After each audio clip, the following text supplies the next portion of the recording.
Hi everyone, it's Tommy Khan here with the Fox 10 News Now update. Joining me is Andrew Hasbin. Andrew, you had the luxury of hanging out with, I don't know if it's hanging out with, but Luxury?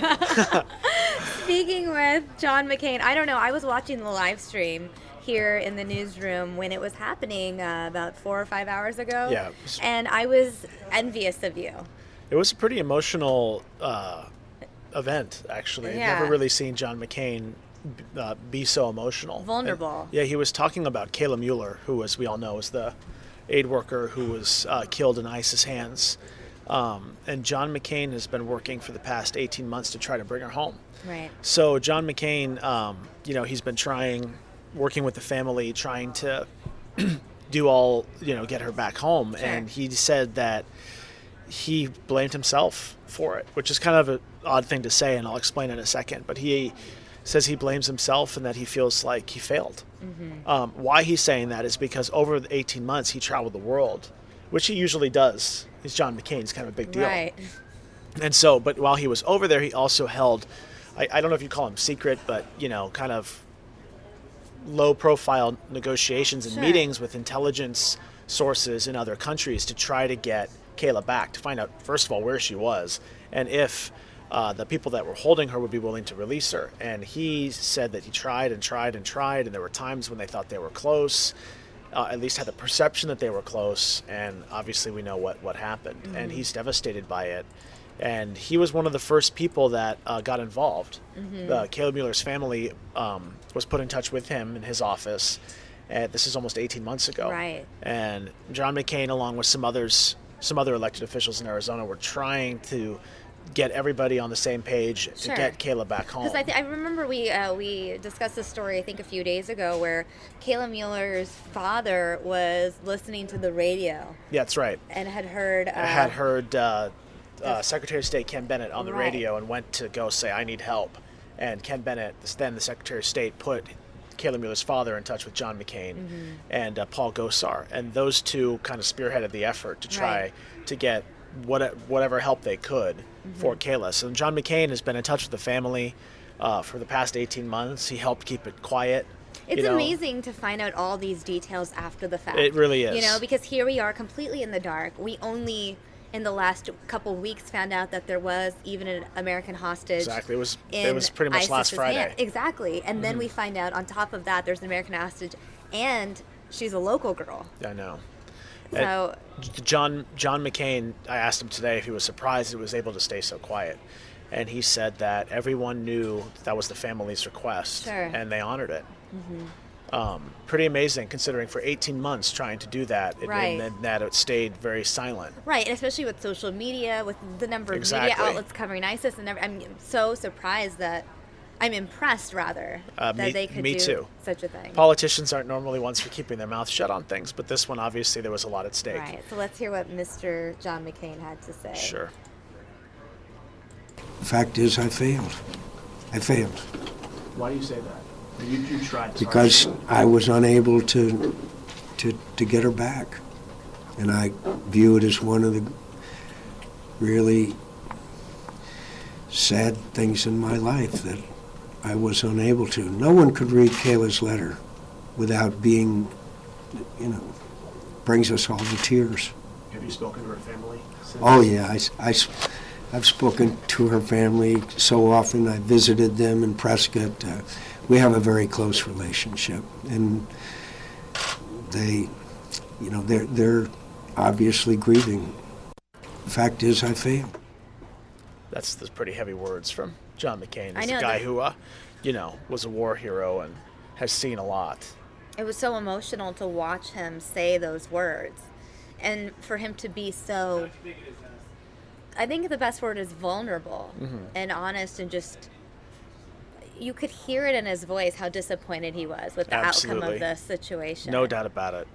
Obviously you saw the video. He was in tears. Right, and we streamed the whole 45 minutes live here on News Now this morning for anyone who wants to go back later on and rewatch that. We have the whole thing there, and it's one of those things where it's it was 45 minutes, but it went by so fast because everything he said was so interesting. Yeah, and he talked about a number of other things, Right. including Kayla Mueller, but that Kayla Mueller was definitely a topic of discussion considering his involvement in it. And I did ask him, was there ever a time when you felt like you were really close? Right. I think I may have clipped that one also.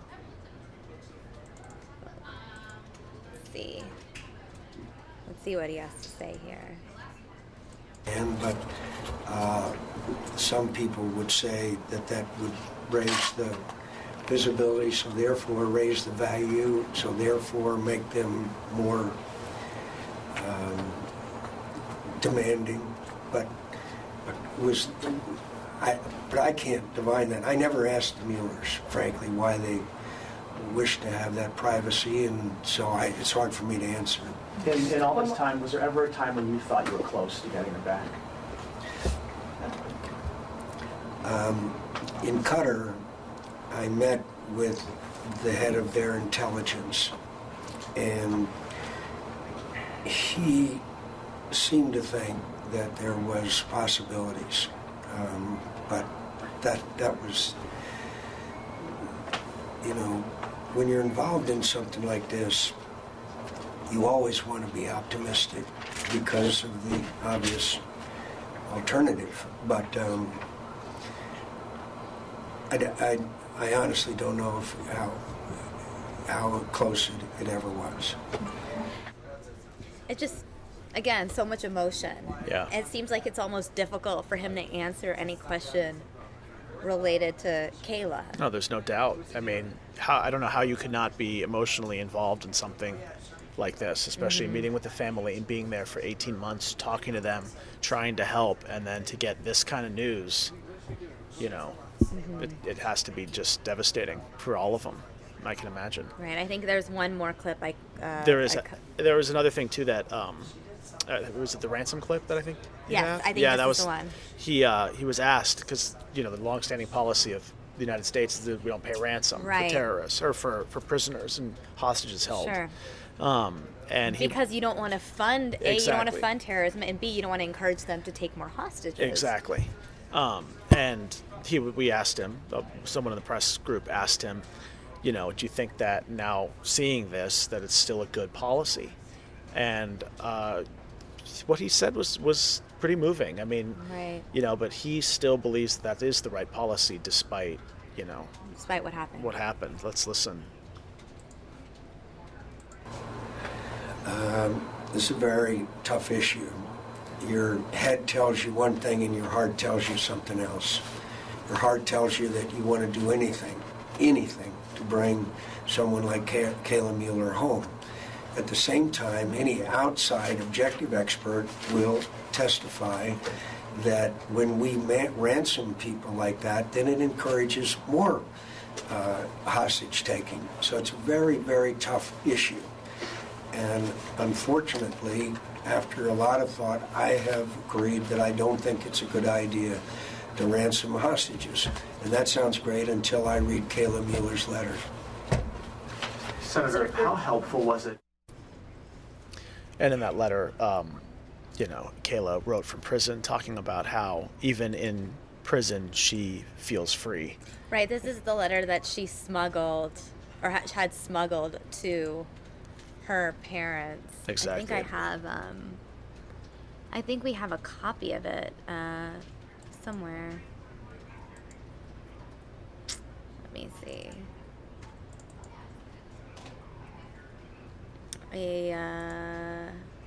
Or have it transcribed rather. Do you want to read some of it? It's a pretty emotional letter. The family, when they released that, they actually requested that whoever distributes the letter, one thing and your heart tells you something else. That whoever, media organizations or anyone that distributes the letter, to please make it available in its entirety. Right. For obvious reasons, because if you read the whole letter, it's pretty dramatic. There's this one section of the letter that, let's see if I can find it here. The suffering part? I have been shown in darkness light and have learned that even in prison, one can be free. I'm grateful. I have come to see that there is good in every situation. Sometimes we just have to look for it.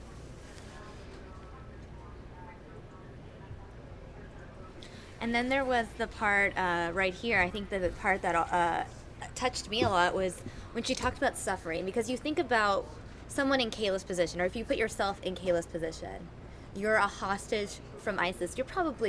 We would be freaking out. It would be like emotional torment for ourselves. And the thing that you take away from Kayla's letter is just this sense of maturity. Because right here she says, if you could say I've suffered at all throughout this whole experience, it is in only knowing how much suffering I've put you all through. I will never ask you to forgive me, as I do not deserve forgiveness.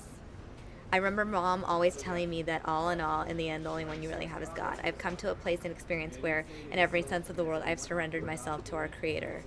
I mean, just, she doesn't even feel sorry for herself. Mm-hmm. It's this, I'm so sorry to you, parents, for putting you guys through this, for, you know, mm-hmm.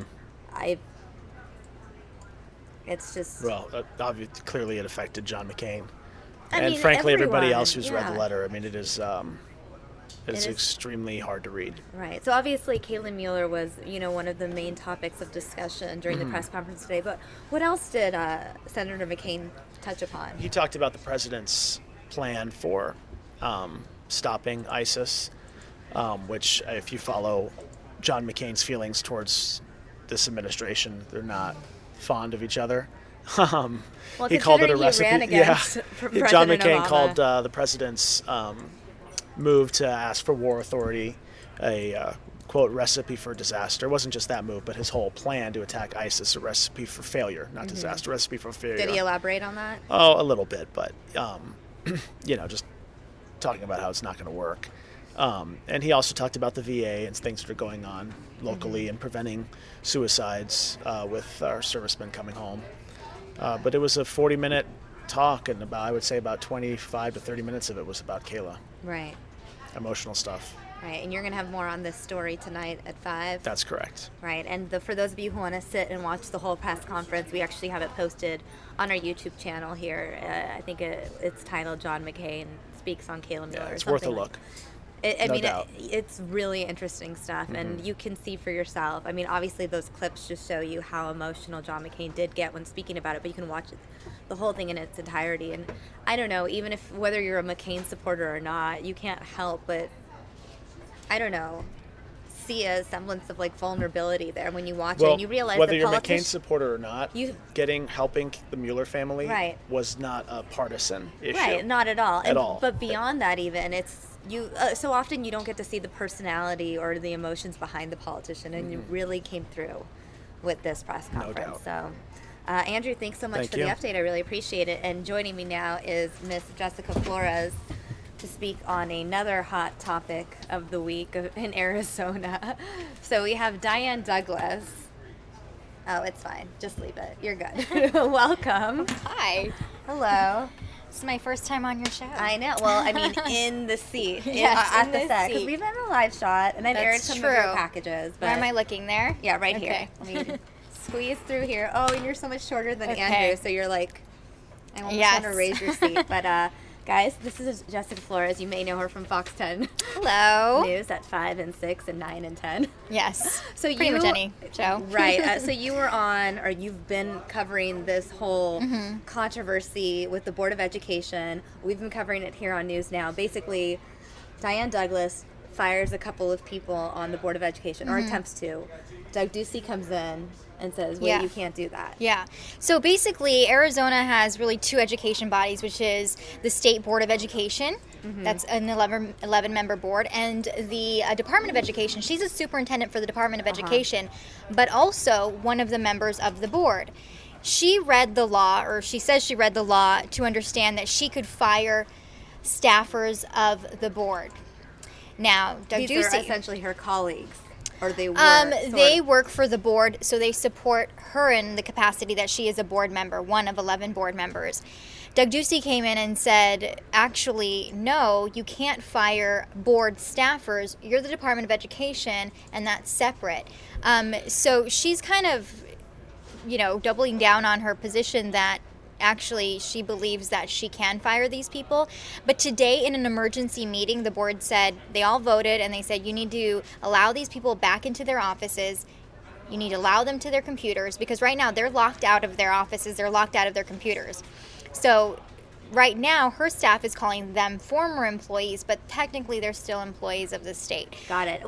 She also called like a sort of an emergency press conference around 11:30 today. Yeah. She spoke for like 2 or 3 minutes. I actually clipped that clip, so if you want to watch that now, Okay. we can kind of talk about everything Sure. that's happened since that press conference for those viewers who may have missed it earlier. And I just have a brief statement for you today. It's obvious that there is ambiguity in the statutory language on the Board of Education, its relationship to the Arizona Department of Education, specifically with regards to staff. This ambiguity has created an unnecessary conflict, in my opinion, between three public bodies that are all dedicated to serving our children. I do not wish to spend precious tax dollars litigating who is responsible for the various operations or the staff of the Board of Education. These resources are better spent supporting our children, teachers, and classroom instruction. Our focus needs to be on educating children and not disputing poorly written statutes. I so look forward to working with Governor Ducey, and I'm confident that by working with the governor and the legislature, we can fix this with simple legislation and not litigation. Ms. Douglas, you clearly, wait a second. Whoa. Hey, hang on a second. Excuse me, let's have some civility Okay. in the room, please. Howard, one question. Yes, Ms. Douglas, in your statement yesterday, you basically accused the governor of being a criminal, of using public funds to support charter schools, of suggesting he's a racist, and now you're saying let's make nice. What basis do you have for leveling such charges that he's trying to reduce scores in public schools? Howie, we are going to work together to resolve the issue at hand, which is the ambiguity in statute on to whom does the staff of the Board of Education report. Are they Board of Education staff, or are they Department of Education staff? And I know we can do that very simply. Excuse me, civility, people, please. This journal is next, and then Bram, you'll be third, and if we have four, you'll go next, and then we'll conclude it. Well, Superintendent, given the ambiguity, do you still stand by your firings? Are you uncertain that whether you have the authority to fire? I am certain that the authority rests with the Department of Education and the superintendent, but we will make sure that anything is resolved and clarified. Okay, Bram, you're next. Thank you. Have you told Governor Ducey this, and have you welcomed these two employees back?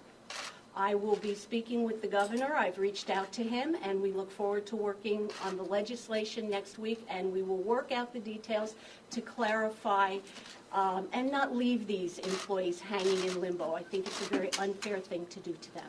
Okay, excuse me, last question. Ms. Douglas, you took very decisive action in ordering these two people fired. Did you not know the law beforehand? Did you get bad advice? I believe I am within my rights in the actions I took, but apparently the governor feels differently. We'll resolve those issues so that we can make sure it's very clear in the future and none of these issues arise again, because we want to make sure that our children are never hurt and distracted, resources aren't pulled away from them with useless litigation, and to ensure that employees have clarity to whom they report. So all that, thank you very much. All right, and this is a video actually from that emergency board meeting at 1 o'clock, right, Jessica? You were at this meeting? So this was kind of, well, actually very unusual.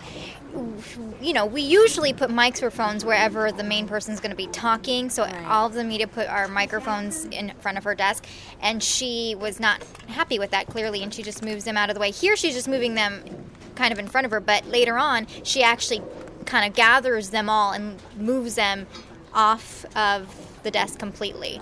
So then she said she just didn't want to be treated like any other, like anybody. She wanted to be treated equally to all of these board members. It's kind of interesting because she is kind of asserting her power over the board members by firing them. So that was really unusual, and just a lot of behavior I think a lot of reporters haven't seen from someone in her position. Yeah. So where are we now in this situation? There's been this emergency meeting. Yeah, We so just they had this had press conference. They had a vote. They basically voted whether or not to allow these two women back into their offices. Everyone voted yes. She voted no. Naturally. She's been kind of forced to now let them back into their offices by Tuesday. Whether or not they will be let back into their offices, that's still up in the air. Her staffers are still calling them former employees. She's still saying things like they're in limbo, so she's not really fully taking in that these are, in fact, state employees still. So Right, and do we have any idea what her relationship was, her working relationship was with these two individuals prior to this? Do they have a history of conflict? You know, everybody that works in, or at least the board members were saying that these two women are really public servants. They're not political positions. They're not voted on by people. They're not, they're not picked because of their political party. So it wouldn't seem that these are people that you can, politically attack. They're basically administrators. Right. But she did call them, I forget the exact phrasing, but she used the word liberal, like liberal staffers. So she's clearly aware maybe of their political leanings. Mm-hmm. We don't even know, because these people, they really just are there to roll out the AZ merit test. They're really administrators and not, voting on policy. Sure. I think I even saw that there's already people campaigning to recall her. Which Yeah, you can't there even recall her definitely until is. she's been in the position for 6 months. Mm-hmm. Do you know about this recall? What do you know about there's that? Definitely an effort right now to start gathering, people that would support a recall, money that would support a recall. So we really wouldn't know yet until about 6 months. I think it's like June 5th or something like that. But I think that's very possible. There is definitely an effort underway.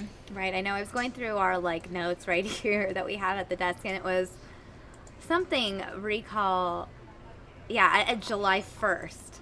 And It looks like there are a couple of guys working with a website called recalldouglas.com. So I just feel like, Ron Hood and I were talking about this issue this morning, just the fact that, you're 1 month into this job.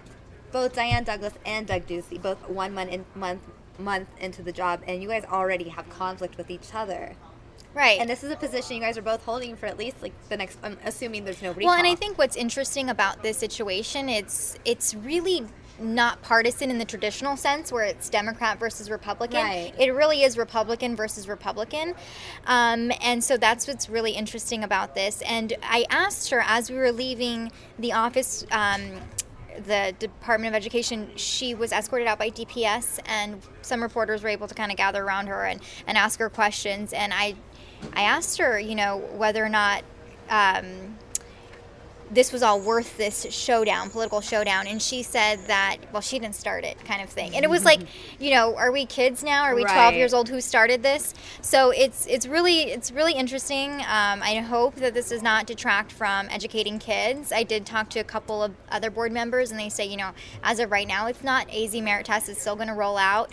But, if this continues, if this becomes a lawsuit, that's when we can, run into a lot of problems, and that's when it's going to take state money to fix this situation. So hopefully, I think everybody's hoping that it doesn't become a lawsuit. She wants there to be legislation that kind of clarifies who's the supervisor of these staffers. I don't know if that's going to happen. It didn't seem like that's going to happen. But if that doesn't happen, if there's no legislation, then she might pursue a lawsuit. She did mention, I think her phrasing in the clip that we just saw was something like, let's do some legislation so that we won't end up doing litigation or something like that. So that's on her mind. A lawsuit is on her mind. And it was a really close race, right, when she was elected? I can't remember the exact numbers, but it wasn't, she didn't win by a landslide. Right. Okay, well, I know that we're working to actually get that interview right now in where you and some other reporters kind of just can't even think of the word right now, ambushed her. There we go. And I know it's coming in just a second. So did they talk about anything else during this meeting? Really, it was a short meeting. They had a closed door behind the scenes kind of meeting right before this official meeting. Sure. But they just said, they made a motion to vote on this particular item, which was whether or not these women would be allowed back into their offices. She voted no. So right now, their key cards aren't even working. They can't log into their computers. She voted no. So she has to have her staffers make the changes to allow these women back into their offices by Tuesday. This video, is this the one from today? I think this is the one No, from this yesterday. is from yesterday. This is yesterday. Oh. Well, that's okay. You'll see it at 5 o'clock and 6 o'clock. In case people want to see Diane Douglas running away from the cameras yesterday, I guess I can play that for you guys for a second. I mean, she's definitely not being friendly to the media in terms of allowing, question and answers after these types of situations. She did have a press conference that we played earlier in the day, but I think that, there's definitely a political struggle right now, definitely a power struggle when it comes to who kind of rules education in Arizona right now. Wow. She does not want to talk to us.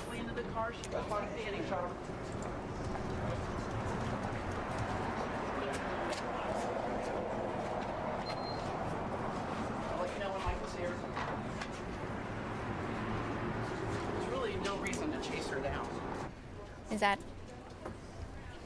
Douglas, why did you fire those two executives? I'm sorry, I'm going to my carpool. We Excuse just me. want to ask you about that statement to the governor. It's pretty confrontational. Excuse me, I'm on the phone and I'm going to my carpool. I understand. You're an So that official. are they saying that right now? What are they saying? She was like, I'm on the phone. I mean, that was another media ambush. It looks like she's just ambushed by the media a lot in terms of trying to get that interview with her. She's just which is, I mean, when you're an elected official, it's part of your job to talk to the media and answer questions. I mean, we've seen this over and over again. Elected officials in Arizona and other states do this. They don't, make themselves completely available to the media. So it's not surprising that she's doing that in particular. I think for most people what's surprising is that she made a decision on her own, as kind of a surprise decision that really didn't consult with the board members. And I think the board would believe that they kind of all have to make the decision together, or the governor has to make that decision. So, she believes it was within her right to make that decision. Right. So, we'll see if it becomes a lawsuit, and we'll see what happens. I mean, I'm not a lawyer, so who knows if she has the right, but according to the governor and according to his legal experts and according to the board, she doesn't have the right. Right. Well, I guess we'll watch and see, and I'm sure you'll have more updates on the story as it unfolds. You'll have the story on the 5:30? 5 o'clock. 5 o'clock. All right. Thanks so much for the update, Jessica. Thank you. I see Troy Hayden over there. I think Troy has a fun story to share with us. We've been doing a lot of serious news. Oh, let's get away from the death and destruction. I know. Glad I can take you away from all of that. You had a fun morning, afternoon, noon hour. Yeah, noon. Yeah, noon is when we met Molly Ringwald, one of the biggest stars of the 80s. You a big fan? I was. Yeah. And I still am. Actually, I think even more so now, but it's in a different way. I can appreciate her for the body of work. But the big news, if you're looking for a headline, is on Sunday, it's been 30 years since The Breakfast Club came out. Wow. That dates me. I was a senior in high school and we saw that movie. But that's like a defining movie for people in my age group, in my generation. Right. So why is she in Arizona, first of all? She's done so many different things. So she started off as an actress, as we all know. We're talking about that. She's been an author. She is on The Guardian. She does an advice column on The Guardian. She's written books. And now she's kind of concentrating on music. She's still acting as well, but and she's doing the American Songbook, just doing standards, and she sings with a 4-piece band. Oh, wow. And tomorrow night at the Mesa Center for the Arts, she's giving a concert or an intimate evening with music. And are tickets available to the public? They're still available, yes. Oh, they're kind of expensive. It's a fundraiser, Sure. but you get for $150, but you get dinner and a CD, and you get to meet Molly. I think there's some Molly Ringwald fans out there that would dish the money for it, and plus it's for a good cause. It's for a good cause, and seriously, when you think about it, and I'm not trying to shill the show by any means, but if you're gonna spend $300 if you get flowers and a nice dinner and a bottle of wine and whatever else, so it's a whole night of entertainment too. It's a great Valentine's Day gift for any guys out there that haven't figured it out. Last minute too, you can go buy tickets right now. That is a great idea. It's a full evening, and beyond just the traditional dinner and flowers and music, whatever. If your wife or girlfriend, whoever, is a huge Molly Ringwald fan, You've gotten brownie points for life. Oh, big time, yeah. I'm going to talk. Actually, I'm going to talk to my wife later and see if she wants to go over and check it out because, Yeah. we both grew up in that era. Right. And it'd be fun just to do something different. We've got kids. We don't go out that much. So it'd be fun to kind of go out. So Yeah. we'll see what she says. So you chatted with her for a while. I know we clipped some of the interview. I want to play that for our Yeah, viewers let me now. set this up. So one of the very first things I asked her was, here we are this weekend, 30 years since the Breakfast Club. So that's it. This is what she has to say. Talk about something that's in the news on this weekend. It's a big anniversary of 30 years since the release of The Breakfast Club. That's right. Does that blow your mind? It kind of does, yeah. I mean, I feel like it just went by like that. I mean, I can't quite wrap my head around it, and also can't quite wrap my head around the fact that anyone cares. Like I loved the movie. I loved making the movie. I loved it when it came out, but I certainly did not expect to be talking about it 30 years later. I think it's one of those things, and not to date myself, but I was a senior in high school when it came out, and we went and saw the movie, and you could sit there and say, oh, I know the stoner guy, and I know the goth chick, and I know this person, I know this person, and I think it's still relatable to this day. It is. I mean, they really are archetypes, and I'm constantly surprised by the wide variety of people who are affected in some way by this movie or feel like this movie spoke for them. And I think it's because we're all different, the characters are all different, but it's the theme of the movie is about how everyone feels the same. That no matter who you are, you always feel in some way like you don't belong. And I think that's a powerful message for everyone. Yeah, and there you go. I think that's why it still does resonate. And it's funny because I told her that I've got a 16-year-old daughter and a 12-year-old daughter, almost 13. Right. And I think it was last summer or about 6 months ago, I remember. For whatever reason, we picked it up on Netflix or did something and said, well, let's watch The Breakfast Club together. And it's still relatable, I mean, to this day. I mean, I remember my 16-year-old was really into it, and my 12-year-old probably not quite as much. But yeah, I mean, to this day, it's themes that you can still relate to. Right. What But was she the was most cool. surprising thing that she said to you? Like, what were you not expecting her to talk about? I don't think anything, I didn't push her on a lot of stuff in terms of, give me some deep, dark secrets or anything like that. I found her inspirational in a way, and it's kind of one of the things that I try to do in my career. And she was just talking about doing things you're interested in.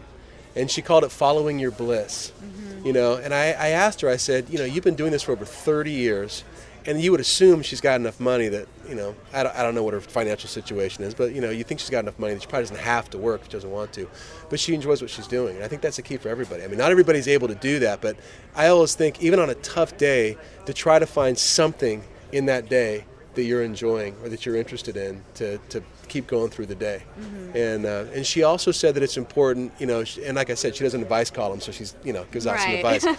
But she said it's important to listen to your own voice and what you want to do, and be careful when people try to put you in a box or try to say, we think you need to be a lawyer, or we think you need to do this, and or whatever. that's the only thing you're allowed to do because that is what your title allows you to do. Sure, or a parent telling you that, or Right. a spouse telling you something like that. And she says you have to listen to your own inner voice.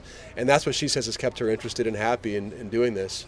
Because it can't be easy. She's got 3 kids. She's traveling all over the place. She said she was in California yesterday, and she's here today. And I don't know what her home life is all about, but yeah, I mean, for you to go out and do this and do a one-night stand at the Mesa Center for the Arts, Sure. you got to be into what you're doing. Right, and that's this Sunday. No, it's tomorrow night. It's Saturday. Yeah, Oh, it is Valentine's Day. Yeah, it's Valentine's Day. Yeah, so there you go. It's the whole deal. So anyone who doesn't have Valentine's Day plans yet, Yeah. here's a great idea. Yeah. Troy, you guys should go too. And the thing is, you could buy the tickets like right now and say, honey, I've been planning this for months and I haven't told you. Here, we're going to go see this. And she's like, oh my God. Unless your wife is like, wait a minute, did you watch the Fox 10 News at 5 today?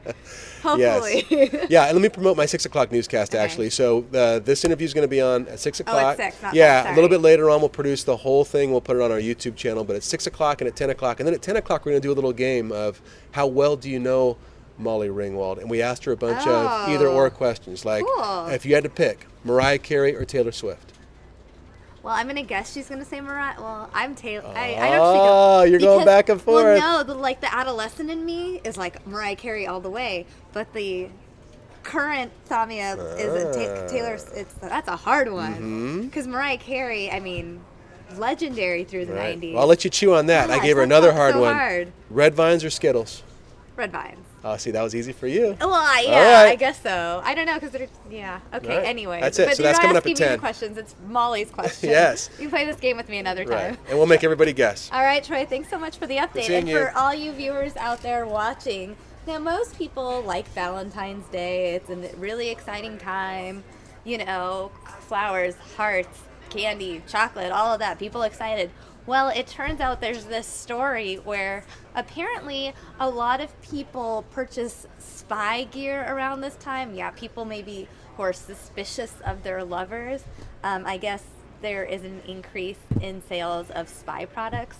I don't know. I just found this story really interesting, and I wanted to share this with you guys right now. Valentine's Day. It's all about the teddy bears, chocolate, and flowers, right? Well, not in this case, and not inside this store called Spy Emporium, located in Montrose. I handle digital forensics. Meet Sydney May, private investigator and co-owner of this spy shop. Records onto itself, has an internal 8 gigabyte memory. He shows us some of the most popular spy gadgets purchased this time of year. It's HD, cameras in the front here. On the back, it takes a micro SD card up to 32 gigs. The closer we get to the rose-studded holiday, the more people are buying these inconspicuous tools to keep tabs on their significant other. Sydney tells us which one is currently most popular. GPS tracking devices. That's because I believe either before Valentine's Day, it's usually the cheater is going to their second person, and then on Valentine's Day, they're going to their main person. Most trackers and cameras are so small, you'll likely never even know they're there, like this one.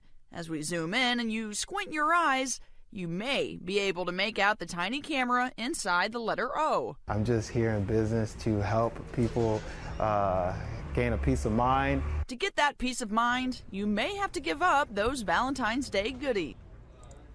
Okay, I just really am entertained by that story because this guy, this expert in the story, breaks down exactly how cheaters celebrate Valentine's Day, down to the fact like, oh, well, he goes to see this girl on one day and this, you know, the other person on another day. I think it's almost genius to invest in spy gear if you suspect your significant other is cheating. Genius. I'm actually going to check YouTube real quick to see if you guys have left us any comments. In the meantime, I see Dave Muncie creeping up. I'm here to get my baked goods. Me. I'm here to get my baked goods.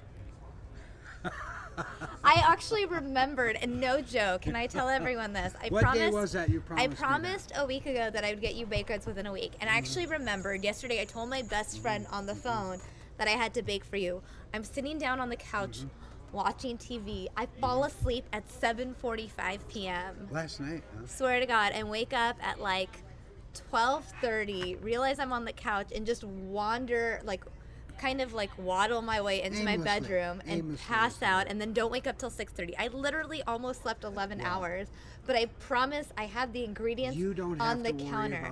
No, because I feel guilty because Let me tell you about that sleep you had, though. I love that when that happens. I made a public promise to you here on News Now, and I feel like I let you down.